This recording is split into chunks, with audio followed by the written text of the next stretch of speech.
Okay. Good afternoon to one and all. Welcome to the video lecture of on module 2, the remaining half of the module, that is signal flow graph. In short, it may also be known as SFG. Okay. So in the previous class of signal flow graph, I have discussed what is signal flow graph. Okay. Then few properties of signal flow graph. There are almost 6 property of signal flow graph. Okay, and all these 6 properties will help you for the transformation of your block diagram into a signal flow graph. Okay, so today here we will go to the another part of signal flow graph, where we will see how the signal flow graph is constructed. Okay, so before going to the signal flow graph, we need to know some of the terminologies used in the signal flow graph. Okay, here if you look at this figure, figure number 6.6, okay, this figure 6.6 is one example of signal flow graph. What we have seen in the previous lecture, that is from module number 1, that is your mechanical system modeling, to the module number 2, that is block diagram representation. Okay, to make it more simple, today we will go with the signal flow graph representation. If you look at this diagram, that is figure number 6.6, okay, so in figure number 6.6, you may see there are some lines which are drawn, okay, some kind of loop, okay, and some number representation. Okay, this signal flow graph is being constructed by making use of block diagram. Okay, one case, or sometime in examination they may ask you the signal flow graph directly. They will give one signal flow graph, you need to find its transfer function, that is output divided by input. But before going for the construction of signal flow graph, you need to know some of the terminologies related to signal flow graph. Okay, so let us consider one signal flow graph here. Okay, in this signal flow graph, if you carefully look into the signal flow graph, some terminologies or some alphabets are represented, like you have x0, right, x1, x2, x3 here, x4 and x5. Okay, so here total representation of the alphabets starting from x0 to x1 are represented. Okay, and this x0 to x1 are nothing but your nodes. I will come back to this x0 till x5.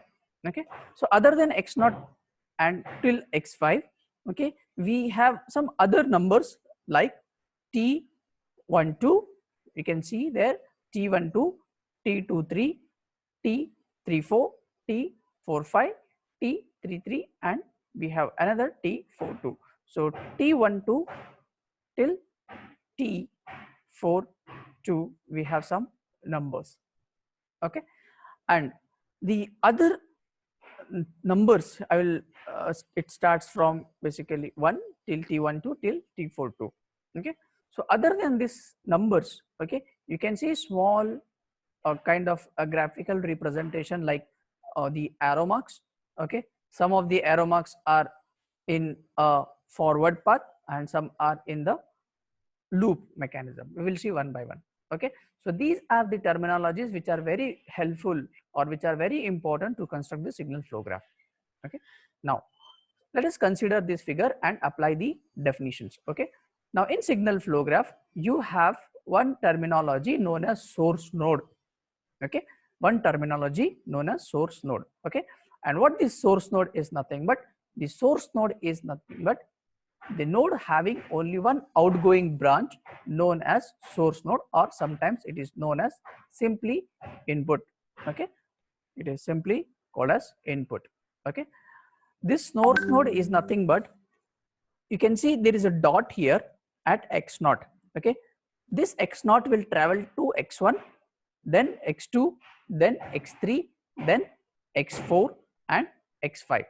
Okay, it means that if you have one node, okay, one node, and it has one outgoing branch, you can see from x0 there is only one branch which is coming out, that is given by number 1.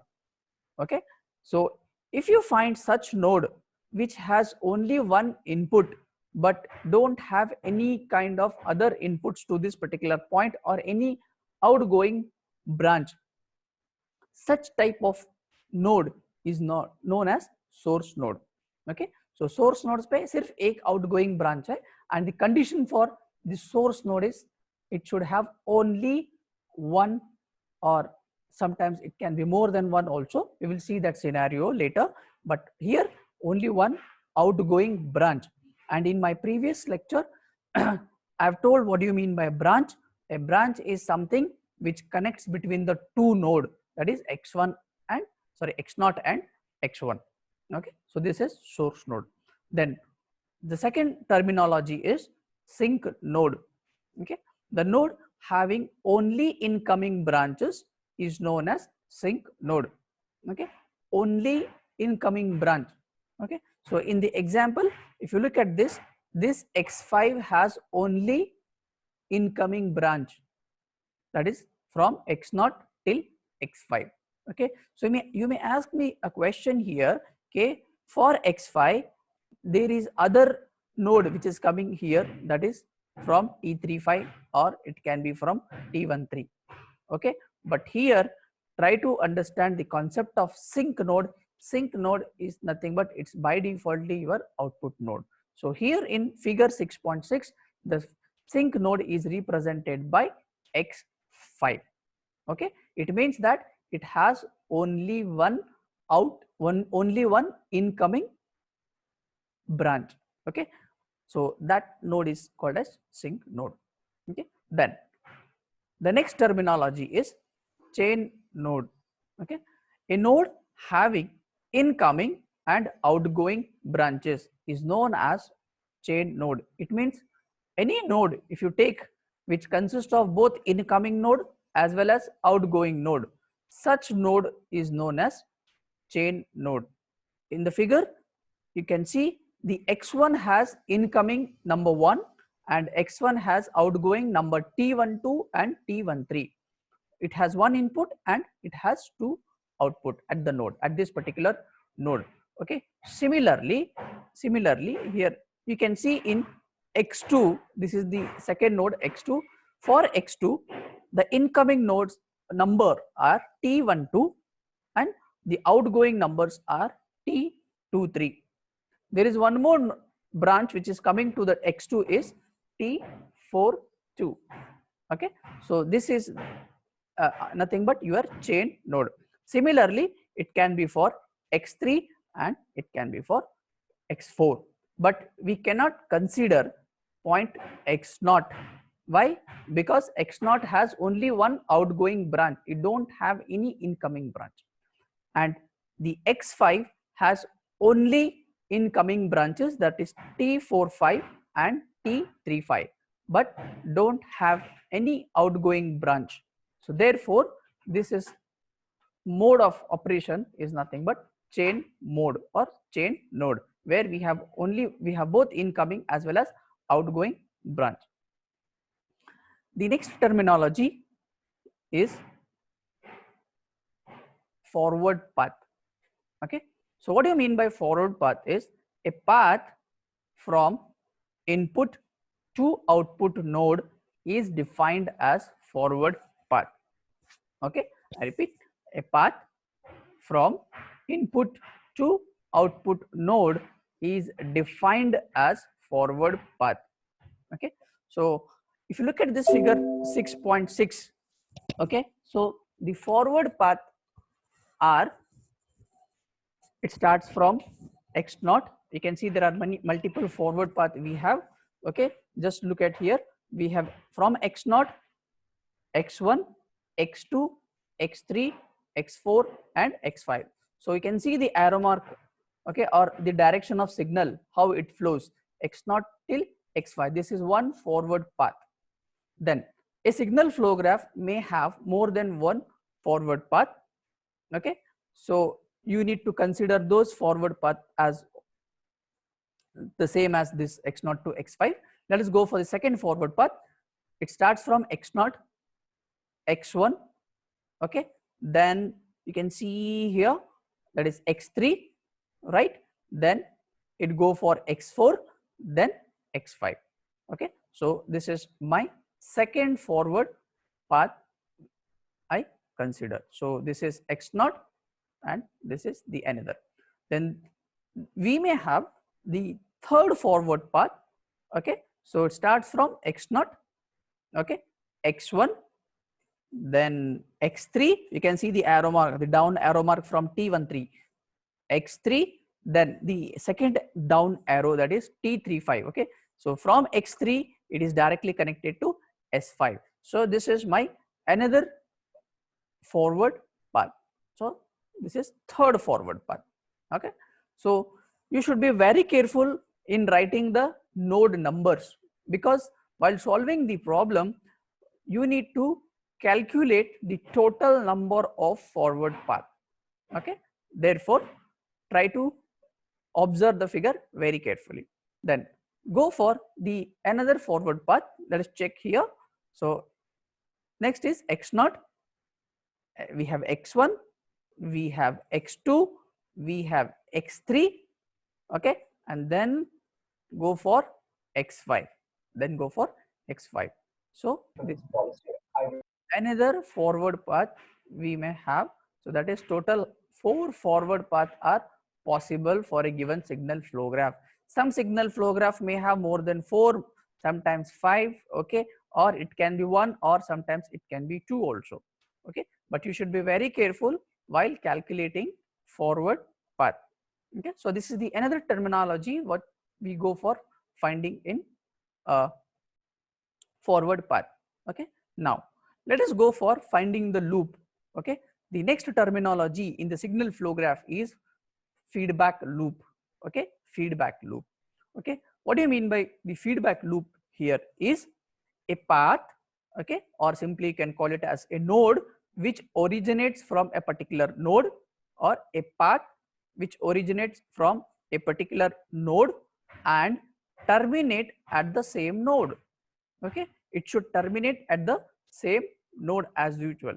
Then traveling through, okay, the condition is traveling through at least one other node without tracing any node twice is called feedback loop. It means that if you go for finding the loop, that is feedback loop, you should start at one point, okay, and you should trace the signal in such a way that it should end at the same node. Okay, it should end at the same node. Condition is that there should not be any kind of repetition of node 2 times. Okay, there should not be any repetition of nodes 2 times. So we cannot call it as a feedback loop. Okay, so at least we have one node, at least one node, matlab minimum one time it should come in the signal, and it should start at a point and it should end on the same point. Then we can call it as a feedback loop. So in figure 6.6, if you look at this figure 6.6, okay, so in figure 6.6, here you can see the forward loop can be calculated from start at, see this is loop, right? So it start at x2, okay, trace the signal, okay, start at x2, then x3. You can see here this is x3. I cannot take this signal, that is T42, because this is not loop. Okay, because I'm not going in this direction, I'm going in this direction. Okay, so the first loop here is x2, okay, here, then it goes with x3. Okay, so you can just see here x2, then goes with x3, okay, then go till x4, then come back to x3 again, x2 again. So this is my feedback loop, this is my feedback loop. Okay, there is no any repetition of node occurs. X2 point x3, that is node x4, then come back to x2.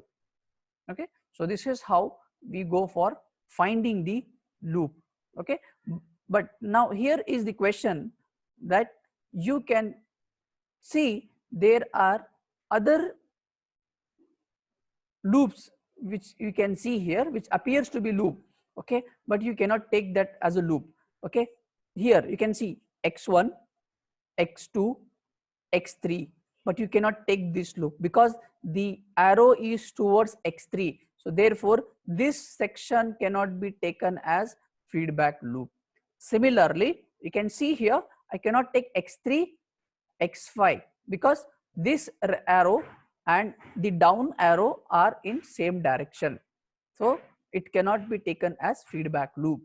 Okay, then this is the single loop. Okay, this is the another loop that is starts at x3 and ends at x3. Okay, so this still can be taken as a loop. Okay, so this is one loop, this is second loop. Okay, so this is how we go for finding the loop. But this part, okay, this part, that is a loop which starts at x3 and ends at x3, cannot be taken as a feedback loop, but it can be taken as self loop. Okay, that is the another terminology we have. But remember, for a feedback loop, it should start at one point, it should end on the same point. Condition is that there should be at least one node, but not more than the same node repeatedly. Okay, then the next terminology we have self loop. Self loop is nothing but a feedback loop consisting of only one node is called self node. That is what I told here in figure 6.6. You can see a loop starts at x3 and end at x3. So this loop is called as self loop. Okay, so when you go for solving the signal flow graph, try to see and check how the loop can be identified. Okay, next, the condition for the self loop is a self loop cannot appear while defining a forward path. Once you define the forward path, that cannot be taken as a self loop. Okay, or feedback loop as node because it is traced twice. So that is the reason I cannot take it as a feedback loop. I can take it as a self loop. Next, the next terminology is path gain. Okay, the path gain is nothing but the product of branches or the product of branch gain while going through a forward path is known as path gain. Okay, I repeat, the product in the sense the multiplication of the branch gain while going through a forward path. It means that you can see here I have total 4 forward path. It means that I have 4 path gain. Okay, by calculation. So once we come to the problem, we'll check how many number of path gain occurs. But here the path gain is nothing but it is the multiplication of branch gain while going through a forward path is known as path gain. If you look at this figure 6.6, okay, the number represented by 1, T12, T23, T34, T45, T33 and T42 are known as path gain. Okay, it means, what do you mean by gain here is the number which is written between the two nodes, that is x0 and x1, like x1 and x2 is nothing but branch gain, because branch is defined as the line segment or the line joining between the two nodes is called as branch, and the number which is represented with respect to that branch is known as branch gain. Okay, and when you go for calculating the path gain, you should take the forward path gain in terms of product. It means 1 multiplied by T12 multiplied by T23 multiplied by T34 multiplied by T45 multiplied by T42.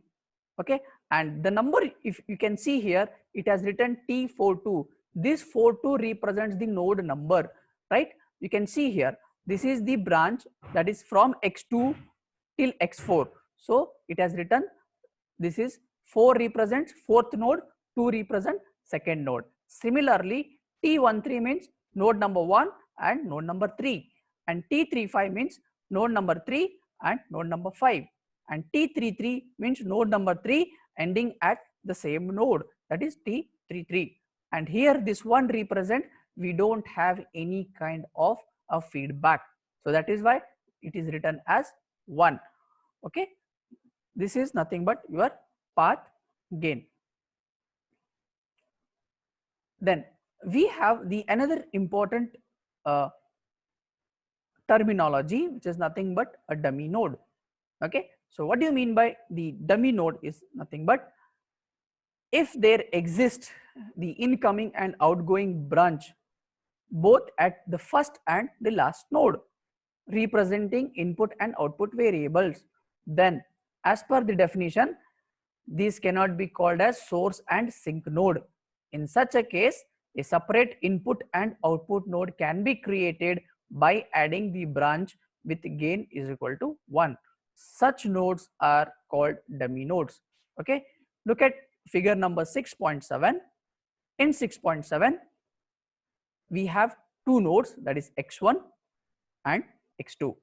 Okay, but x1 and x2 they are directly started at this particular point, but the dummy node says that we cannot start our calculation at this particular point because the point x1 and point x2 cannot be taken as source node and sink node. So that is the reason we need to add the extra node called as dummy node. Look at in figure number B that there is one dummy node called as source, one dummy node called as sink. You simply join this sink node to x2, source node to x1 and represent their gain, that is branch gain, equal to 1.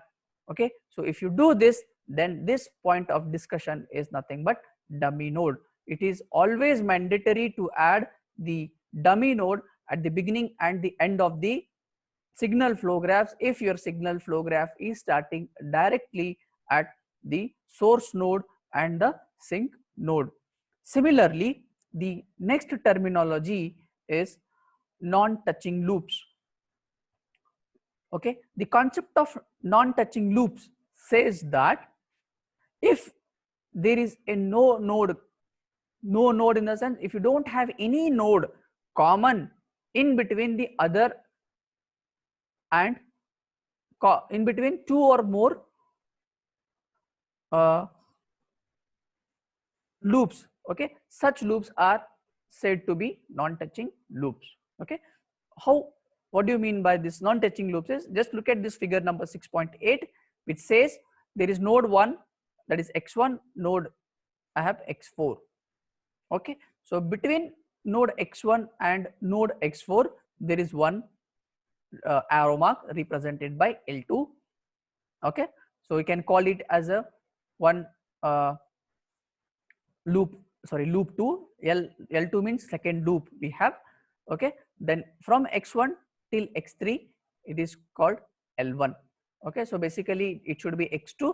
Fine, let us take it as x1 only. Okay, if you look at this loop, these two loops are non-touching. Non-touching means they are not overlapping, they are not making use of other nodes. Okay, what basically loop defines is it should start at one point and it should end at the same point, right? So start at x1, go to L2, that is x4, and this x4 will come back to x1, right? Then this is one loop. The second loop here is start at x1, go to x3, okay, and come back to x1. This is the another loop. But these two loops are not at all touching with each other, means they are not, this x1 x4, they are not making use of x1 and x3 nodes, right? So therefore such nodes are called as non-touching loops, or such loops are called as non-touching loops. There are two non-touching loops because we have two loops. Okay, look at 6.8 figure B. You can see there are 6 nodes, x1, x2, x3, x4, x5 and x6. But in this all we have 3 loops, x1 to x2 we have one loop. You can see the flow of direction of arrow marks. Okay, if you look at this arrow marks here, this arrow marks are in one direction. Start with x1, it goes to x2, come back to x1 again. So this is one loop. Start at x3, go to x4, come back to x3, that is loop 2. Start at x5, go to x6 and come back to x5 again, so that is loop number 3. So such type of loops are called as non-touching loops. Okay, so it can be 2 loop or it can be more than 2 or sometimes it can be 1. Okay, then we have the another concept called as a loop gain. Okay, so loop gain can be defined as the product of all the gains of the branches forming a loop is called loop gain. Okay, so if you look at this figure number 6.10, in 6.10 we have 4 nodes, x1, x2, x3, x4. Okay, and the gain related to all these nodes are g1 is for between x1 and x2, g2 is between x2 and x3, g3 is between x3 and x4. Okay, so I have one more gain here because I have only one loop. It starts at x2, x3 and back to x2, so I have only one loop, and the gain of x2 and x3 with this loop is nothing but minus h1. Okay, it similarly we have one more example here, but how to write the loop gain is nothing but loop gain, that is represented by L1. So L1 is equal to, you should multiply the gain of the branch with respect to this gain of the loop, so that is h1. So here simply we can write L1 is equal to g2 multiplied by minus h1. Sometimes it can be plus h1 also, depending on the sign you write the sign with respect to that particular transfer function. So therefore L1 is equal to minus g2 into h1. Okay, then they have taken here the other example, that is 6.10 in figure number B. You can see that the loop 1, here we have the loop 1, it is represented by L1 is equal to 4 multiplied by minus 2 is equal to minus 8. Okay, and we have one more loop start at x3 and at x3. So x3, that is loop 2, is equal to L2 multiplied by, or simply you can call it as the loop 2 is nothing but minus 5 only, because we have only one loop, that is self loop. So self loop has a gain, that is branch gain is equal to minus 5. So simply write the loop second loop gain is equal to minus 5. In this way we represent all the 6 terminologies which help us to find the transfer function or to calculate the all the terminologies, all the parameters of the signal flow graph. This is how we go for calculation of signal flow graphs, and it is very important to understand all the terminologies with respect to signal flow graph. Thank you.